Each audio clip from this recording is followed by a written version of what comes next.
3 बार ओंकार का नाद। गहरी सांस लीजिए।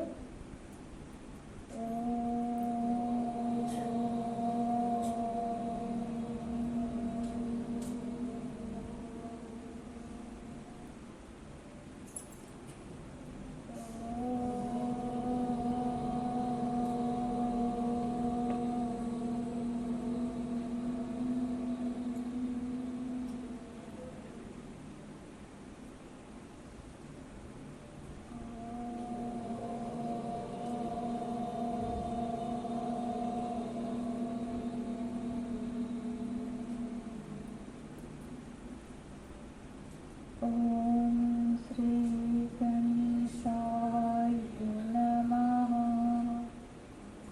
ओम श्री सरस्वती नमः।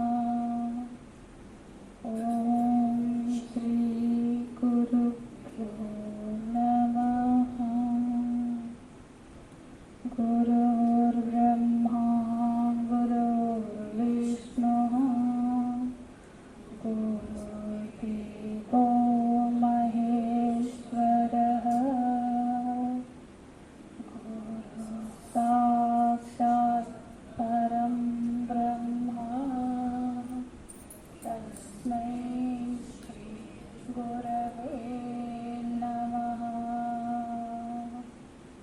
सदाशिवसमारम्भां शङ्कराचार्यमध्यमाम् अस्मदाचार्यपर्यन्तां वन्दे गुरुपरम्पराम्।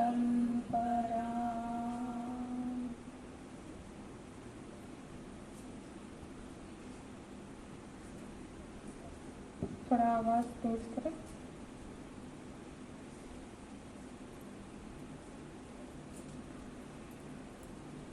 हरिओम हरिओम। चतुश्लोकी भागवत का पाठ करेंगे। श्री भगवान वाच अहमेवास्मैवाग्रे नान्यत् यत् सत् सत्परम् पश्चादहं यदेतच्च यो वसिष्येत सोऽस्म्यहम् ऋतेर्थं यत् प्रतीयेत न प्रतीयेत चात्मनि तदविद्यादात्मनो माया यथा भासो यथा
श्लोक 32।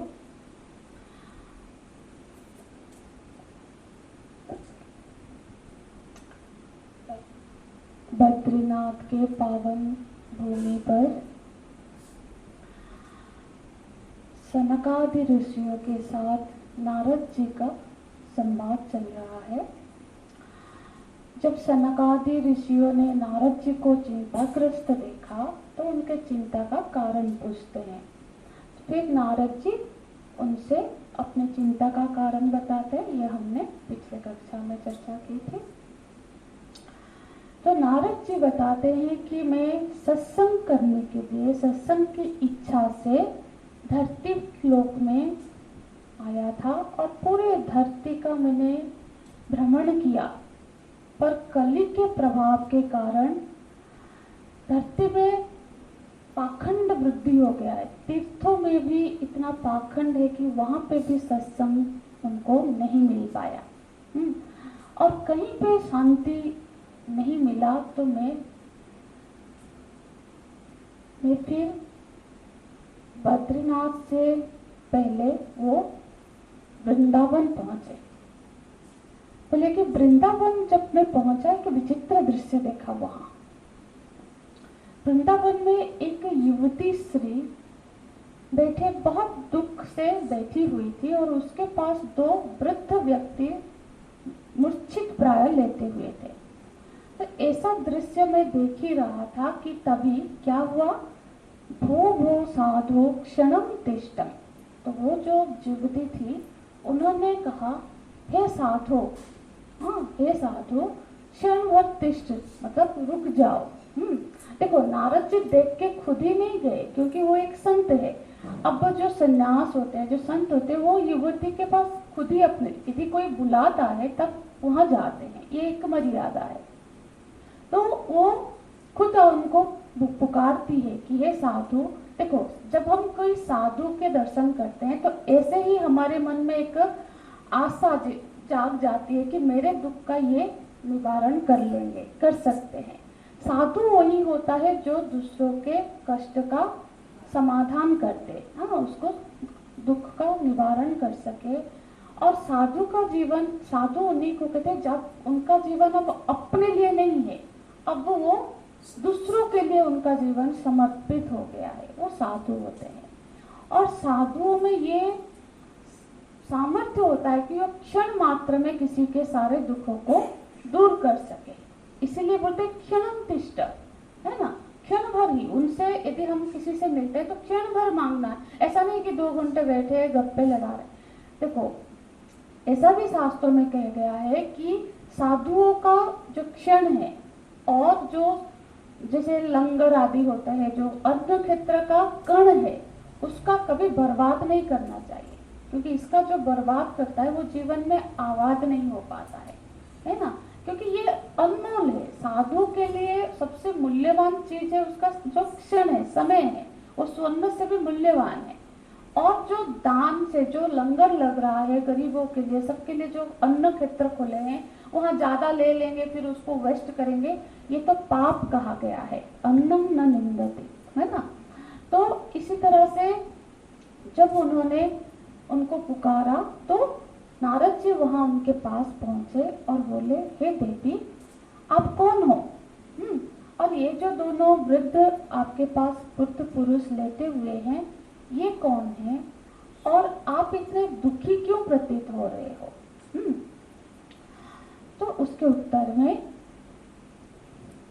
देवी बोलते हैं, अहम भक्ति रीति व्याख्या है, मैं भक्ति हूँ, मैं भक्ति के नाम से व्याख्यात हूँ। और ये तो दोनों जो मेरे साथ है ये मेरे पुत्र है। कौन? ज्ञान और वैराग्य। देखो यहाँ एक रूपक बनाया गया है, क्योंकि जैसे आप सब भी परिचित है, उपनिषद का एक शैली होती है कि बहुत गूढ़ बात को कभी कभी रूपक की तरह, हमने केनो उपनिषद में भी पढ़ा है। तो यहाँ भक्ति और ज्ञान वैराग को पुरुष और स्त्री का, भक्ति एक स्त्रीलिंग पदवाची है इसलिए एक स्त्री, तो इसको रूपक की तरह हम उस गूढ़ तत्व को समझ पाए, इसीलिए इसका रूपक की तरह समझाया जा रहा है कि क्या हुआ। तो बोलते हैं आप कौन हो? तो बोलते मैं भक्ति के नाम से जानी जाती हूँ, और ये जो मेरे पास वृद्ध पाय, हाँ, चेतनाहीन होकर जो पड़े हैं वो है ज्ञान और वैराग्य। हाँ, जो मेरे पुत्र है, देखो ज्ञान और वैराग्य भक्ति के ही पुत्र है। ज्ञान और वैराग्य की उत्पत्ति भक्ति भरे हृदय में ही हो सकता है। जिस हृदय में भक्ति ना हो वहां वैराग्य कभी नहीं उत्पन्न हो सकती, और बिना वैराग्य के ज्ञान नहीं हो सकता। तो इस तरह से भक्ति और ज्ञान, मतलब ज्ञान और वैराग्य भक्ति के पृष्ठभूमि पर ही, चित्त के भक्ति के धरातल पर ही ये दोनों का उत्पन्न होता है। तो माता तो फिर भक्ति ही हुई। तो फिर वहां पे तो नारद जी आश्चर्य होते हैं, ये आपके पुत्र है और आप माता हो के तो युवती हो, और पुत्र दोनों ही आपके वृद्ध कैसे हो गए? तो फिर वो अपनी बोलते हैं, मैं आपको अपनी व्याख्या सुनाता। क्या बोलते हैं? बोलते हैं उत्पन्ना द्राविडे साहं 48, साहं वृद्धिं कर्नाटके गता क्वचिन महाराष्ट्रे गुर्जरे जिन्नत्वं गता। भक्ति अपनी यात्रा बता रहे हैं कि मेरी उत्पत्ति, मेरा जन्म तो द्रविड़ देश में हुआ। द्रविड़ देश माने दक्षिण। ऐसे आर्य और द्राविड़ हम पढ़ रहे थे ना, जैसे उत्तर भारत को आर्य बोलते हैं और दक्षिण को द्राविड़। तो मेरा जो जन्म हुआ, देखो इसका अर्थ क्या? उत्तर में भक्ति नहीं है, नहीं। उत्पन्न हुआ माने आप सब भी सहमत ही होंगे। देखो उत्तर में जो आर्य की संस्कृति है ना, वो कर्मकांड परायण है। वहाँ बहुत यज्ञ और बहुत स्टिक यज्ञ और संतों की भूमि है। पर जो उपासना प्रधान जो संस्कृति है वो द्रविड़ है, साउथ में है, वो उपासना प्रधान है। यहाँ यज्ञ और कर्मकांड प्रधान है उत्तर में। तो क्या बोल रहे हैं? जो भक्ति, देखो दो परंपराएं देखे, आचार्य परंपरा और एक है संत परंपरा।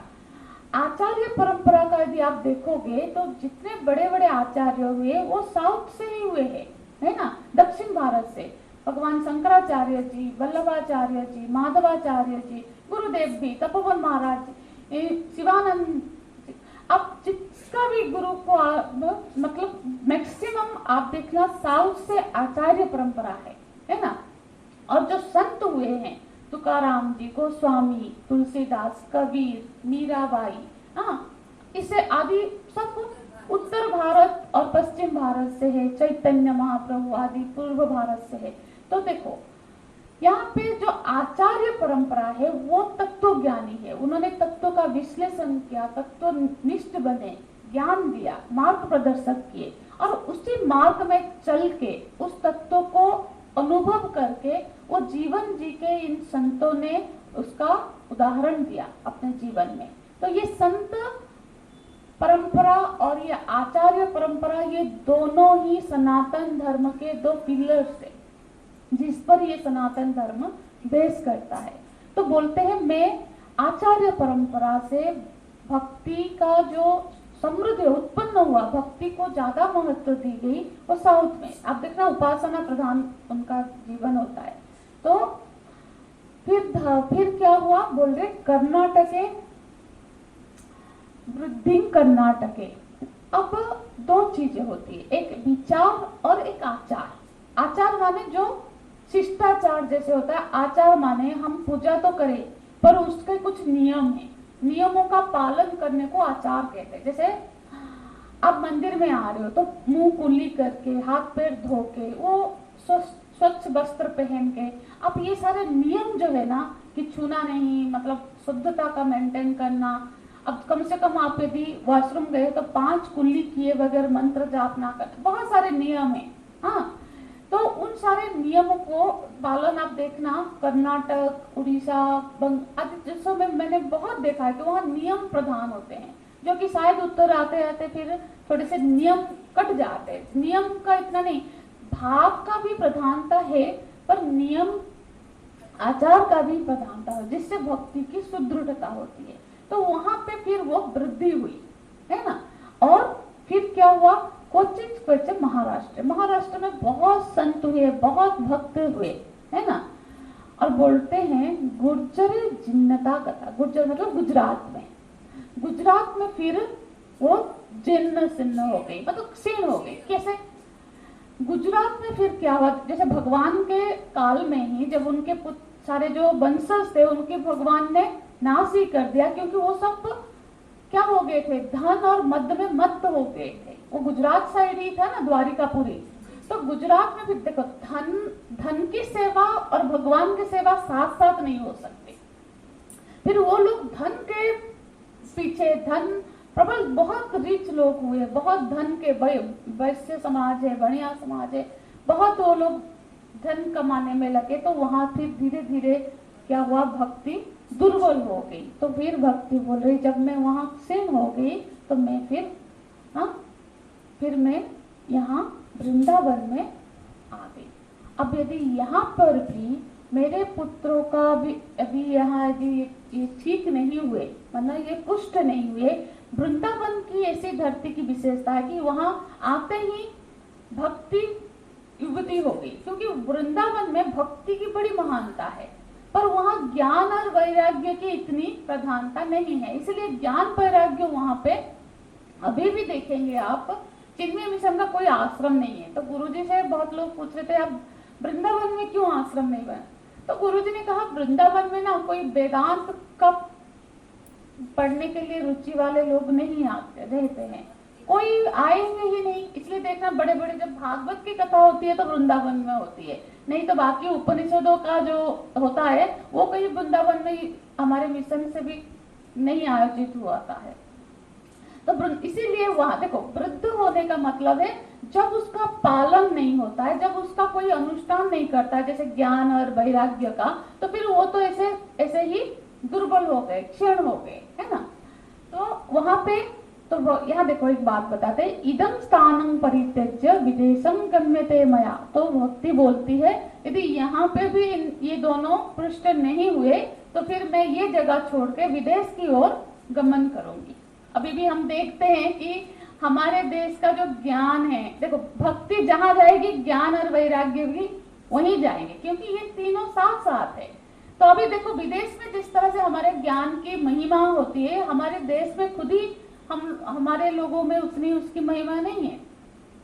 आप ही बता रहे थे कि देखो हमारे यहाँ अभी जीन्स पैंट और वो सब यूथ जैसे कपड़े पहनते हैं, और वहां जिस तरह की ट्रेंड अभी शुरू हो रहा है, वो लोग इंडियन साड़ी को, भारतीय संस्कृति को ज्यादा अप्रिशिएट कर रहे हैं और जीने की कोशिश कर रहे हैं। तो इस तरह से मानो कि जैसे भक्ति यहाँ पे लिखा है कि भक्ति अभी क्योंकि ज्ञान वैराग्य दृढ़ नहीं हुए, भक्ति की भी इतनी यहाँ प्राधान्यता नहीं कर रहे हैं लोग, तो भक्ति अभी विदेश की ओर गमन कर रही है। तो यहाँ भक्ति ने बोला भी है कि यदि यहाँ पे अभी नहीं हुआ तो फिर मैं तो विदेश की ओर चल पड़ूंगी।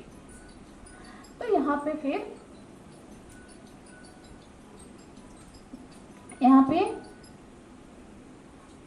नारद जी फिर थोड़े से चिंतित होते हैं। देखो अब जो संत होता है ना, वो कभी अपने लिए चिंता नहीं करता है। जो नारद जी की चिंता का हम पिछले कक्षा में भी जब वर्णन कर रहे थे कि यदि संत ही चिंता करे, अब जब लोगों को समाज में चिंता होती है तो वो तो संत साधु संतों के पास जाती है कि भगवान मेरे को ये चिंता है। अब साधु संत ही चिंतित होने लगे तो फिर वो लोग कहाँ जाए। पर साधु जो चिंता करता है वो समाज में जब देखता है संस्कार की हानि हो रही है, धन की मतलब धर्म की हानि हो रही है, तो समाज के लिए, समाज में धर्म की प्रतिष्ठा के लिए तो चिंतित होता है। जैसे आप लोगों को याद होगा कि वो दोहा तो मेरा नहीं याद आ रहा है कि विश्वामित्र ऋषि चिंतित हो जाते हैं जब उनका यज्ञों को सारे असुर लोग आके बार बार यज्ञों को नहीं कंप्लीट होने देते हैं। हाँ, तो फिर वो चिंतित होते हैं और उनकी चिंता उनको किनसे मिला देती है? राम जी से। तो संत की चिंता जो स्वार्थ की चिंता न हो, जो परमार्थ की चिंता हो, वो तो परमात्मा से मिलाने वाली है। तो इसलिए परमात्मा की चिंता को ऐसे हम साधारण चिंतित चिंता जैसा कल्पना ना करें। तो जब नारद जी थोड़े से चिंतित हुए तो उन्होंने फिर थोड़ी एक क्षण भर के लिए मौन रहा और आंखें बंद की। तो उनको कारण में समझ में आया। तो वो फिर भक्ति से बोलते हैं कि मुझे तुम्हारे दुख का कारण समझ में आ गया। क्या? कि देखो, क्योंकि भक्ति, ज्ञान और वैराग एक दूसरे के पूरक है, वो इनकम्प्लीट है एक दूसरे के बिना। और ज्ञान और वैराग के बगैर भक्ति बांझ है, मानो मतलब परिपूर्ण नहीं है।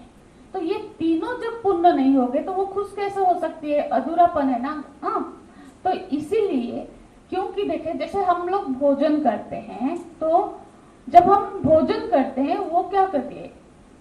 हमको तृप्ति करती है, पुष्ट करती है और हमारे क्षुधा का निवारण भी करती है। तीनों चीजें एक, जैसे जैसे हम भोजन करते हैं तीनों ही चीजें साथ साथ होती जाती है ना, अलग अलग से थोड़ी ना होती है।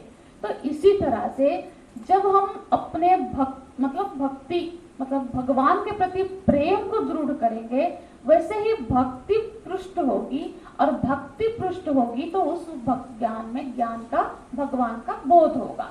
तो तीनों एक दूसरे से पर परिपूरक है, डिपेंडेंट है, कोई सिंगल अलग अलग नहीं रह सकते, है ना। जैसे कि अब राग वैराग्य मतलब क्या है? राग द्वेष से विहित हो जाना। अब राग द्वेष वैराग्य ना हो तो फिर तो भक्ति नहीं होगी, और भक्ति नहीं होगी तो फिर ज्ञान नहीं हो पाएगा, क्योंकि भक्ति वाले हृदय में, वैराग्य में ही ज्ञान दिखता है। तो ये तीनों ही साथ साथ है, इसलिए भक्ति तो युक्ति है। जब तक ये ज्ञान वैराग्य को पुष्ट ना कर दिया जाए तब तक भक्ति का दुख दूर नहीं होगा। तो फिर क्या बोलते हैं कि सबके पास ग्रंथ नहीं है, इसलिए हम ग्रंथ को दिखा देंगे, क्योंकि कोई उस श्लोक बताने पर भी सब तो ढूंढ नहीं पाएंगे अभी। तो वहां पे फिर नारद जी भक्ति को आश्वासन देते हैं कि आपको विदेश जाने की कोई जरूरत नहीं है। जब सत्य युग था, द्वापर युग था और त्रेता युग में आप यहाँ पे बड़ी पूजित हुई, आपकी बड़ी सम्मान हुआ, क्योंकि अभी यहाँ पे कलियुग चल रहा है, और कली के प्रभाव से ये वातावरण में कली का इतना प्रभाव है, दौराम्य हो गया है कि यहाँ फिर ज्ञान और वैराग्य की पुष्टि नहीं हो पा रही है। और वृंदावन की धरती है, इसीलिए यहाँ भक्ति तो फिर भी जीवित है, पर बाकी स्थानों में तो अभी भक्ति भी जिन्न छिन्न है। तो जब, क्योंकि कली क्या है? कली का अर्थ क्या होता है? जब कोई ईश्वर से विमुख हो जाए वही कली है। अब बाहर ऐसा परिस्थिति बनी हुई है कि सब ईश्वर से विमुख होकर भोग में रत होने लगे हैं। तो वैसे ही जब हमारे मन में हम देखेंगे कि हमारे मन में भगवान से विमुख होकर, तो मान लो मन में अभी कलयुग ही चल रहा है, पर यदि हमारे मन में अभी हम सत्व प्रधान है, बाहर चाहे कोई भी युग चले, हमारे पास ये सामर्थ्य है कि हम अंदर सत्य युग में रह सकते हैं, त्रेता युग में रह सके, द्वापर युग में रह सके, ये हमारे हाथ में है। बाहर का युग को हम बदल नहीं सकते। बाहर जो क्रम के हिसाब से कलयुग चल रहा है तो वहां कलयुग चलेगा। बाहर लोग बहुत ही स्वार्थी हो जाएंगे, झूठ, चोरी, डकैती, इस तरह के उपद्रव सारे होंगे। पर हम अपने अंदर यदि तमोगुण से रजोगुण और रजोगुण से सत्व प्रधान होकर रह पाए, उपासना प्रधान जीवन किया, तो फिर हम तो फिर द्वापर में ही है ना। जब हम भगवान के साथ ही है तो हमारे मन की जो स्थिति है हम वही है, मन जहाँ है हम वही होते हैं। तो मन में यदि हम ऐसा परिस्थिति बना ले कि वहां निरंतर भगवान का ध्यान रहे, तो फिर तो हम तो मन से द्वापर में ही है। यदि ऐसी तप वाला जीवन हो जाए कि सत्व प्रधान ही रहे, किसी के लिए कोई राग नहीं, कोई द्वेष नहीं, ज्ञान प्रधान जीवन हो जाए, तो हम अंदर से सत्य युग में ही है ना। ऐसे सत्य युग में भी हिरण्यकशिपु था ना, तो युग बाहर सत्य युग था, पर अंदर उसकी स्थिति क्या थी? कलियुग की ही थी, ईश्वर से विमुख ही था। तो फिर ये क्या होता है? हाँ, युग का ये होता है कि युग एक सपोर्टिव फैक्टर होता है। क्या होता है ना, हमको सपोर्ट कर लेता है। जब चारों तरफ अच्छा ही हो तो हमें भी अच्छा ही मेंटेन करना इजी हो जाता है। पर बाहर यदि बहुत ही रिजेक्शन हो, हाँ, नेगेटिविटी हो, तो फिर पॉजिटिव बने रहना मुश्किल थोड़ा होता है, पर नामुमकिन नहीं है। हाँ, और यही साधना है कलयुग में। कलयुग का साधना है कि परिस्थिति विपरीत होने के बावजूद भी, क्योंकि कलयुग में क्या है ना, बार बार माया और कली के प्रभाव से बहुत ही नहीं, आप चाहे कितना भी कोशिश करो बाहर के परिस्थिति को आप बिल्कुल सटीक नहीं बना सकते, है ना। पर हमारा जो मन है उसको हम बना सकते हैं। जैसे हम सत्संग कर रहे हैं, जैसे हमने मंत्र जाप किया, उपासना का नियम लिया, स्वाध्याय किया, तो फिर क्या होगा, हमारा जो चित्त है वो निरंतर सत्व में रहेगा। तो जैसे ही हम सत्य में रहे, हम सत्य युग में ही है, हम द्वापर में ही है, हम त्रेता में ही है। कली का प्रभाव अंदर तो बाहर होते हुए भी अंदर नहीं है। तो यहाँ नारद जी बता रहे, कली का अर्थ होता है क मात्र परमात्मा, जो उनसे विमुख हो गया है ना। तो कली युग में ऐसे ऐसे परिस्थितियां, ऐसे ऐसे प्रलोभन होते हैं कि वो भगवान से आपको विमुख ही करता रहता है। फिर भी उसके साथ स्ट्रगल करके हमको सन्मुख रहना है। हाँ, तो फिर ये कली का प्रभाव में के वजह से ऐसा हो रहा है। तो जब ऐसा सुना तो भक्ति माता पूछती है, हे संत, हे नारद जी, जब कली इतना दुष्ट है, कली के वजह से चारों तरफ इस तरह से तबाही मच रही है, तो भगवान कली को दंड क्यों नहीं देते हैं? और कली को परीक्षित महाराज जब परास्त कर सकते थे, फिर उन्होंने कली को क्यों छोड़ दिया? तो नारद जी बोलते हैं, सुनो, यदि आपने पूछा है तो मैं बताता हूँ, आप सुनिए। देखो, एक तो ये है कि जो काल चक्र है उसमें सारे समय का अपना अपना नियम है काल का, और उसमें कली का जैसा प्रभाव है वो आएगा। और जब परीक्षित महाराज जी कली को परास्त करने के लिए, जैसे एक रूपक बनाया गया कि एक बैल है जिसके तीनों पैर नहीं है, एक ही पैर पर खड़ा है, और एक काला वस्त्र पहना हुआ आदमी उनको मार रहा है। मतलब ये रूपक है कि धर्म अभी कलयुग में एक पैर पर खड़ा है, सत्ययुग में उसका 4 पैर थे। तो अब बस एक पैर बच गया है। तो एक पैर में खड़ा हुआ उस धर्म को, बैल धर्म का रिप्रेजेंटेटिव है ना, धर्म, तो उसको कली प्रहार कर रहा है। तो कली, इसीलिए कली को मारने के लिए जब परीक्षित गए तो कली उनके शरण में आया। आप ऐसा कैसे करो, आप तो मेरा युग है। भगवान का जब भगवान जब अपने लोक को चले गए, फिर कली ने अपना प्रभाव विस्तार किया, तो मैं तो अपने लोग, अभी मेरा समय है, तो आप मेरे को फिर मारने आ रहे हो, मैं आपके शरण में आता। अब क्षत्रिय का एक धर्म है कि, और वो वैष्णव भी है कि वो शरणागति को कभी भी मार नहीं सकते। वो शरण में आया है तो फिर उसने उनको अभय प्रदान किया। एक बात है। दूसरा, जो वैष्णव होता है ना, वो जो सामने वाले का दोष से ज्यादा गुण को देखता है। कली में हजारों दोष है, पर उसमें एक गुण भी है जो परीक्षित ने देख लिया। कली में क्या गुण है कि कली युग में, जैसे सत्य युग में आप कठोर तपस्या करो तभी जाके भगवान की प्राप्ति हो सकती थी। हाँ, और त्रेता युग में खूब यज्ञ अनुष्ठान का विधान था, खूब बड़े बड़े यज्ञ किया जाते थे। हाँ, द्वापर में उपासना प्रधान था, खूब उपासना करो तभी वो फल मिलता था। कलियुग में वही फल केवल नाम संकीर्तन से, नाम जाप से मिल सकता है। तो ये गुण देखा कि कली में, क्योंकि एक चीज है कि कलियुग में कठोर तप नहीं किया जा सकता। जो शरीर है ना मनुष्य का, वो शरीर भी कलियुग के हिसाब से बहुत दुर्बल होता गया, तो वो अब तप के लिए फिट नहीं है, जैसे युगों तक तप कर लेते थे। दूसरा, यज्ञ, क्योंकि अभी ऐसे पंडित भी नहीं है, ऐसे वेद पाठ करने वाले, ऐसे वेदों का ज्ञानता ब्राह्मण भी नहीं मिलेंगे, वैसा शुद्ध घी भी नहीं मिलेगा, सामग्री भी नहीं मिलेंगे, तो यज्ञ फिर उस कोटि का यज्ञ कलियुग में संभव ही नहीं है। हम जो करते हैं बस ऐसे ही करते हैं, छोटे मोटे हवन करते हैं। वो जो बड़े बड़े यज्ञ करके भगवान की प्राप्ति, वो अभी कलियुग में संभव ही नहीं है। और रही बात उपासना की, उपासना भी उस तरह का उपासना अब कलियुग में मनुष्य नहीं कर पाएगा। बस इसीलिए जो सुलभ चीज है कलियुग में, नाम संकीर्तन, नाम जाप, और फल में ऐसा भेद नहीं है, वही फल पाएगा।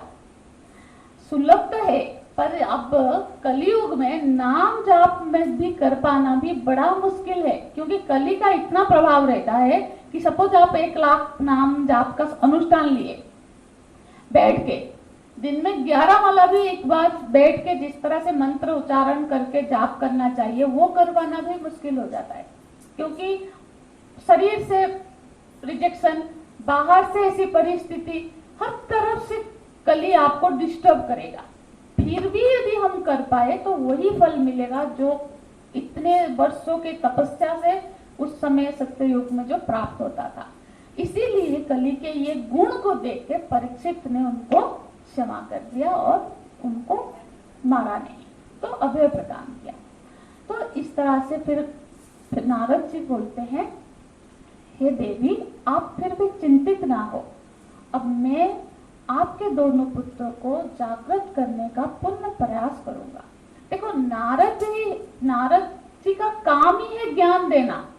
नारद शब्द का अर्थ क्या है, कभी आप लोगों ने भी श्रवण, नारद मतलब नार प्लस द, नार माने नर नारायण की संप्रदाय से प्राप्त जो ज्ञान है, जो नारायण का ज्ञान है उसको बोलते हैं नर, नार। नार को जो देने वाला है वो है नारद, मतलब जो भगवान का जो ज्ञान है उसको प्रदान करने वाले जो है वो है नारद, इसलिए उनका नाम नारद है। वो उस ज्ञान को प्रदान करने वाले हैं, तो अब उनका नाम ही है और उनका काम भी यही है। तो वो फिर प्रयत्न करते हैं कि अब जो मतलब मूर्छित प्राय जो अभी ज्ञान और वैराग्य पड़े हैं उनको वो जागृत कर दे, जगा दे, है ना। तो फिर वो क्या करते हैं, उनको हम 2य अध्याय में प्रवेश कर गए, उनको वो बार बार क्या करते हैं कि वेद 2य अध्याय का मुहुर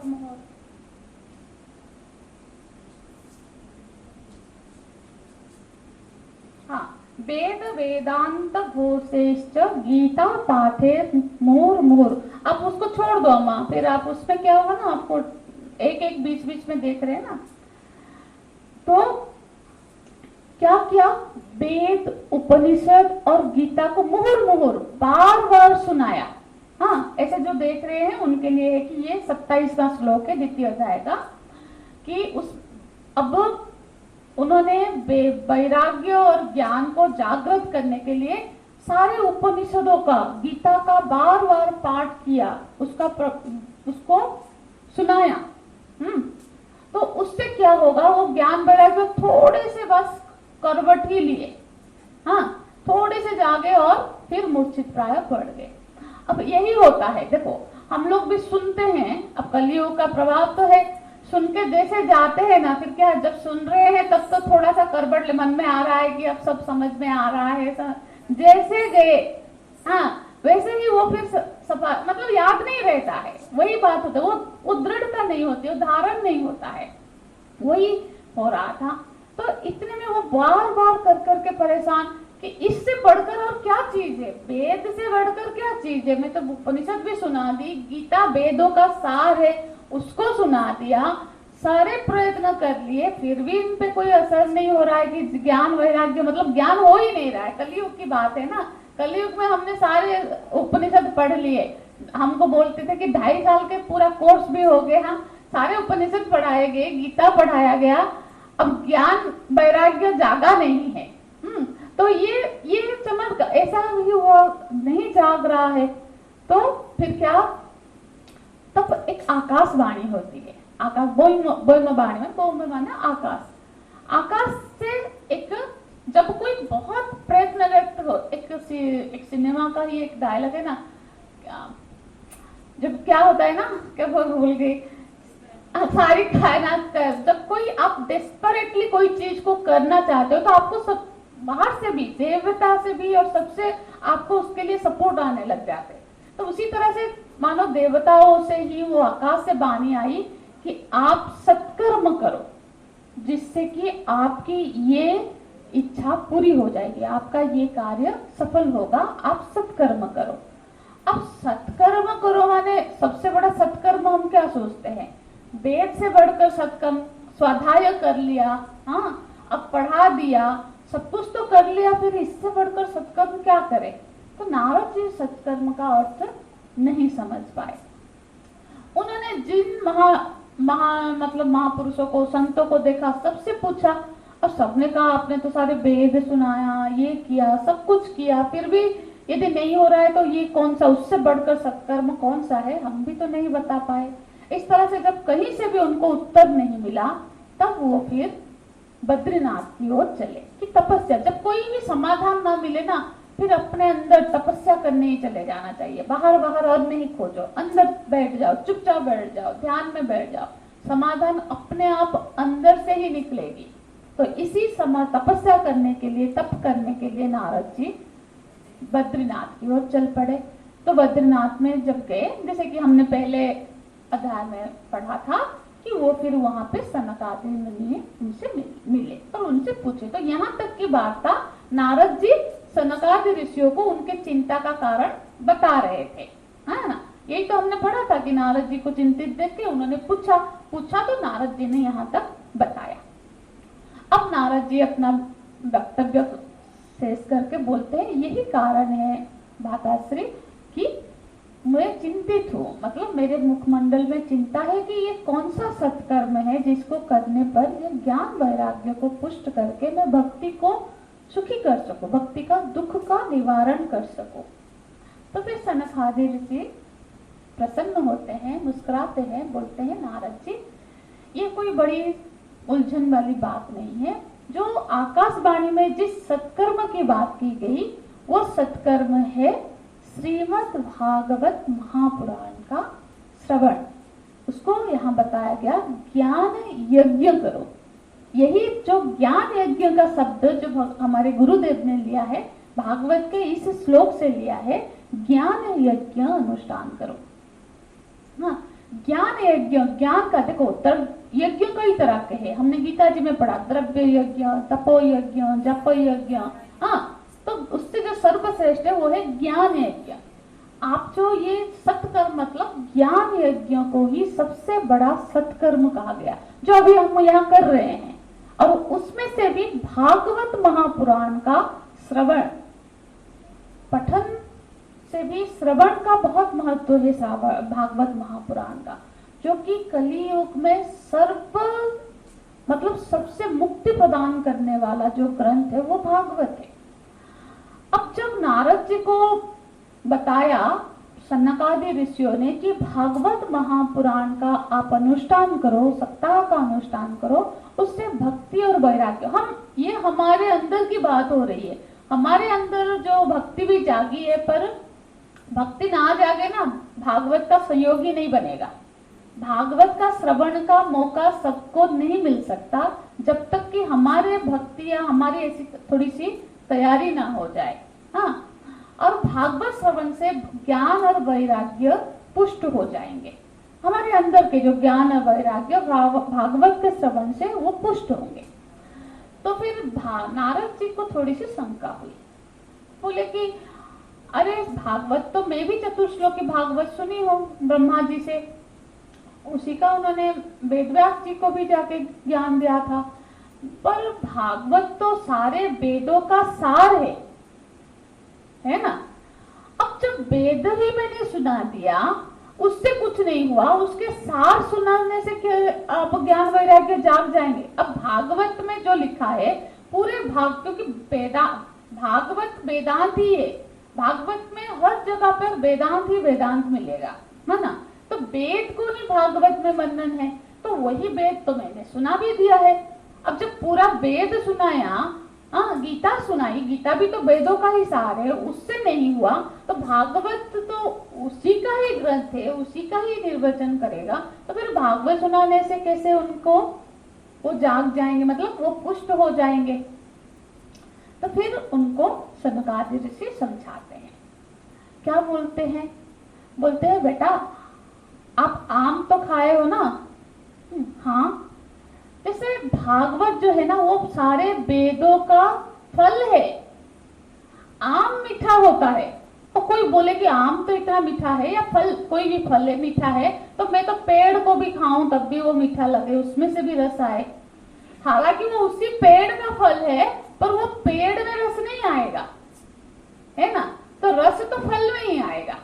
तो इसी तरह से हालांकि ये वेदांत वेद का ही सार है, पर ये फल रूप है, ये रस भरा है। तो जो ये जो रस है, जो भागवत में जो रस है, उसके जो शाखा प्रशाखा पत्ते और जड़ में नहीं है, तो वही रस आपको वेदांत में, उपनिषदों में, गीता में नहीं मिल पाएगा। वो ये तो ऐसा ही है जैसे कि दूध में से घी निकलती है, घी में पूरियां तल दी जाएगी। अब कोई बोले ये तो दूध से ही निकल रहा है, दूध में ही पूरियां तलने लग जाए तो क्या होगी? नहीं होगी। जैसे गुड़ ईख के रस से बनता है, पर मिठाई में जो गुड़ डाल के बने वो ईख का रस डाल के वो वाला मिठाई ऐसे नहीं बन पाएगी। तो उसका जो सार है, सबका अपना अपना भूमिका है। इस तरह से जब दृष्टांत देके समझाते हैं, फिर नारद जी का शंका दूर होती है कि कैसे भागवत ज्ञान वैराग्य को पुष्ट करने में समर्थ हो सकती है, जबकि ये वेदांत का ही ग्रंथ है, वेदांत का ही सारभूत है, पर ये तो फल रूप है, ये तो रसों से भरा हुआ है ना।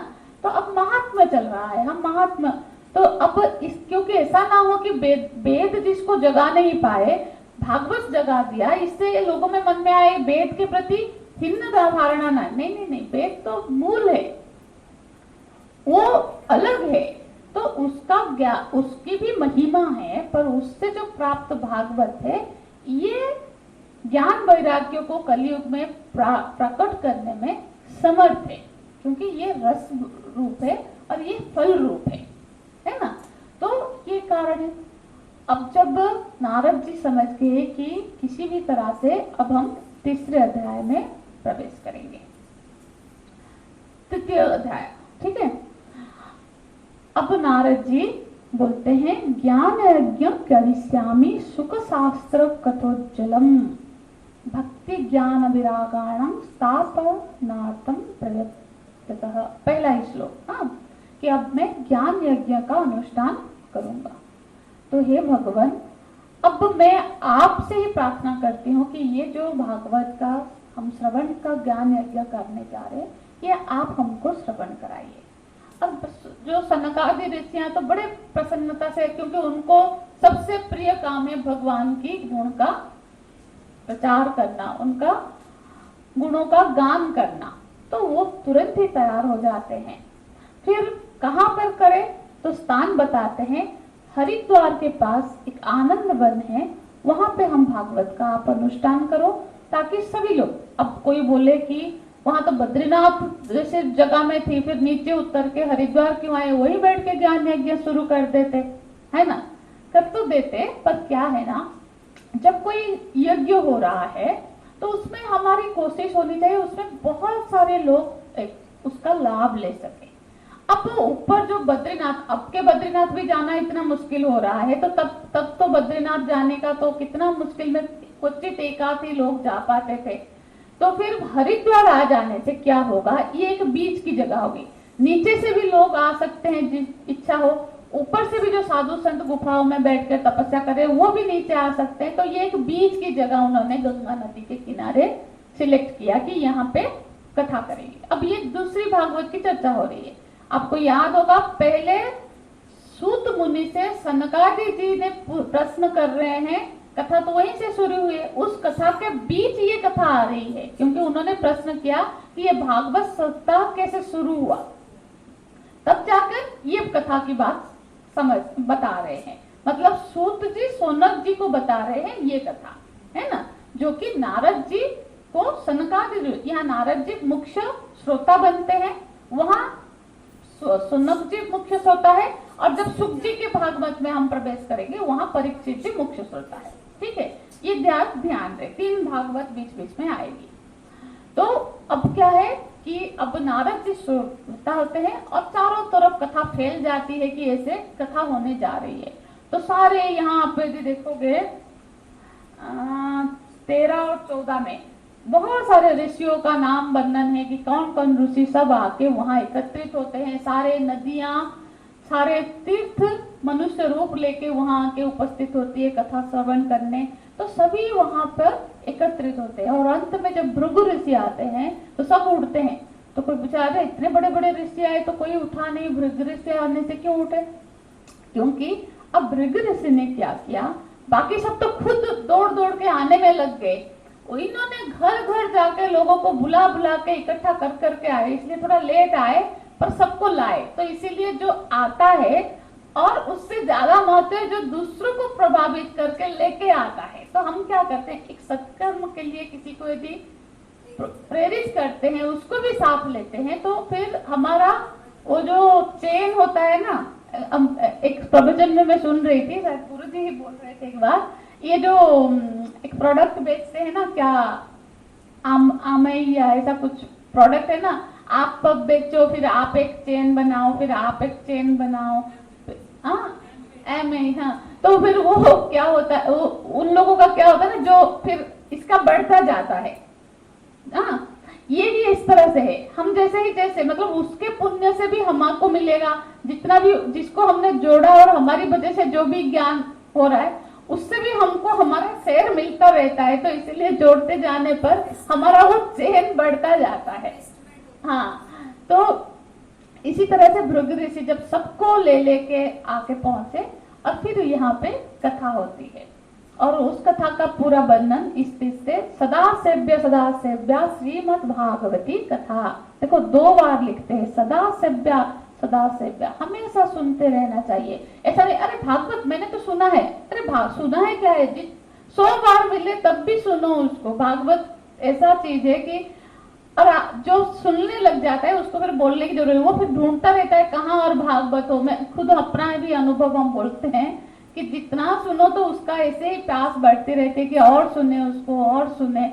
हाँ, तो इस तरह से भागवत निरंतर श्रवण करना चाहिए, क्योंकि भागवत का फल क्या है कि जो कलियुग में सेवना श्रवणात् पाठना दर्शन पापनाशिनी सप्ताह श्रवणं तेन सर्वभ्यो अधिकम कृतम।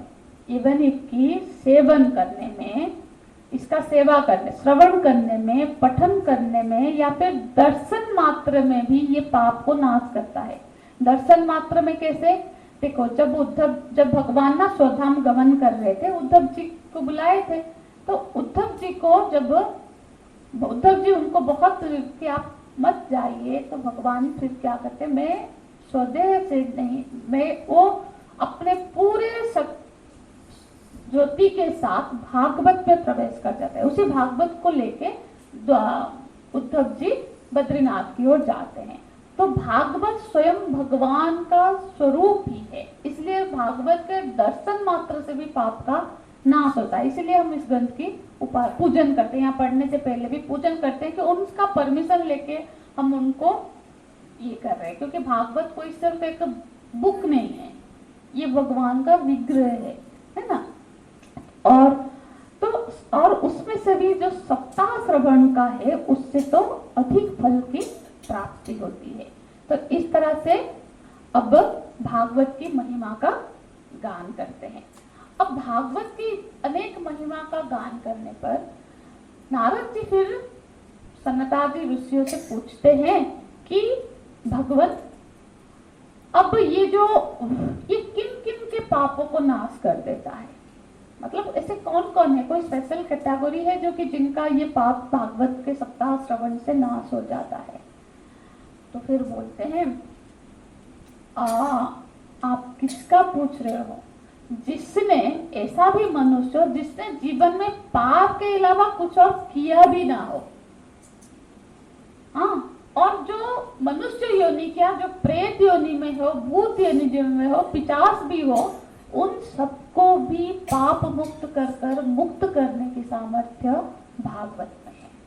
तो फिर आश्चर्य हो जाते हैं कि ये तो ये तो बड़ा विलक्षण चीज है कि मनुष्य योनि तर भी, जो भी किसी भी योनि में यदि किसी को भागवत का श्रवण हो जाएगा तो फिर तो ये तो उसके सारे पापों का नाश कर, सिर्फ पापों का नाश नहीं करेगा, उसको मुक्ति भी प्रदान करने, यदि मोक्ष प्राप्त करने का एक ही ग्रंथ है जो मुक्ति प्रदान कर सकता है, वो है भागवत। तो क्या ऐसा, तो फिर वो उनको बोलते हैं मैं तुम्हें इतिहास की एक घटना ही सुना देते हूँ।